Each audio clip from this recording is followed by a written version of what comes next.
കോഴിക്കോട് കോർപ്പറേഷനിൽ ചട്ടവിരുദ്ധമായി ഫ്ളാറ്റ് നിർമ്മാണത്തിന് അനുമതി നൽകിയതിൽ അന്വേഷണത്തിന് ഉത്തരവിട്ട തദ്ദേശ സ്വയംഭരണ വകുപ്പ്. താൽക്കാലിക നിർമ്മിതി എന്ന പേരിൽ സ്ഥിരം സ്വഭാവത്തിലുള്ള കെട്ടിടത്തിന് അനുമതി നൽകിയെന്ന പരാതിയിലാണ് നടപടി. അനുമതി നൽകിയ ഉദ്യോഗസ്ഥരിൽ നിന്നും വിശദീകരണം തേടണമെന്നും തദ്ദേശ സ്വയംഭരണ വകുപ്പ് സ്പെഷ്യൽ സെക്രട്ടറി ഉത്തരവിട്ടു.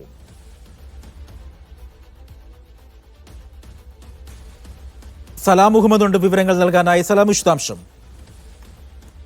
കോഴിക്കോട് വരക്കൽ ബീച്ചിന് സമീപത്ത് നടക്കുന്ന ഫ്ളാറ്റ് നിർമ്മാണത്തിലാണ് ഈ ക്രമക്കേടുകൾ കണ്ടെത്തിയിരിക്കുന്നത്. പ്രധാനമായും പറയുന്നത്, അതായത് താൽക്കാലിക നിർമ്മാണത്തിന് വേണ്ടിയുള്ള അനുമതി എന്ന പേരിലാണ് സ്ഥിരം സ്വഭാവത്തിലുള്ള കെട്ടിടത്തിന് നിർമ്മാണം നൽകിയത്. കൂടാതെ അധിക ഫീസ് കെട്ടിട നിർമ്മാണത്തിന് വേണ്ടി ഈടാക്കിയെന്നും പരാതിയിൽ പറയുന്നുണ്ടായിരുന്നു. ഈ പരാതി ചീഫ് ടൗൺ പ്ലാനർ വിജിലൻസ് വിഭാഗം നടത്തിയ അന്വേഷണത്തിൽ ക്രമക്കേടുകൾ ശരിവെക്കുകയും കണ്ടെത്തുകയും ചെയ്തിരുന്നു. അതിന് പിന്നാലെ ഈ റിപ്പോർട്ട് സമർപ്പിച്ചപ്പോഴാണ് ഈ അണ്ടർ സെക്രട്ടറി, തദ്ദേശ സ്വയംഭരണ വകുപ്പ് അണ്ടർ സെക്രട്ടറിക്ക് ഈ ഒരു ഉത്തരവിട്ടിരിക്കുന്നത്. ഈ അന്വേഷണം വേണം, അതുകൂടാതെ ഈ ഉദ്യോഗസ്ഥരിൽ നിന്നും വിശദീകരണം തേടണമെന്നാണ് ഉത്തരവിൽ പറയുന്നത്. സ്പെഷ്യൽ സെക്രട്ടറിക്ക് വേണ്ടിയാണ് അണ്ടർ സെക്രട്ടറി ഈ ഒരു ഉത്തരവ് ഇറക്കിയിരിക്കുന്നത്. ഏതായാലും കോഴിക്കോട് കോർപ്പറേഷനിൽ നടന്ന ഫ്ളാറ്റ് നിർമ്മാണത്തിനെതിരെ വ്യാപക പരാതികൾ ഉയർന്നിരുന്നു. ഈ ഉദ്യോഗസ്ഥർ ഒത്താശ ചെയ്തു, ക്രമവിരുദ്ധമായി ഇക്കാര്യങ്ങളിലൊക്കെ തന്നെ ഇടപെട്ടു എന്നുള്ളൊരു ആക്ഷേപമാണ് ഉയർന്നിരുന്നത്. ഇത് കണ്ടെത്തുകയും പിന്നീട് ഇത് സംബന്ധിച്ചൊരു റിപ്പോർട്ട് സമർപ്പിക്കുകയും ചെയ്തിരുന്നു. ആ റിപ്പോർട്ടിന്റെ അടിസ്ഥാനത്തിലാണ് ഇപ്പോൾ ഈ ഉദ്യോഗസ്ഥരിൽ നിന്നും വിശദീകരണം തേടണമെന്ന് തദ്ദേശ സ്വയംഭരണ വകുപ്പ് ഉത്തരവിട്ടിരിക്കുന്നത്.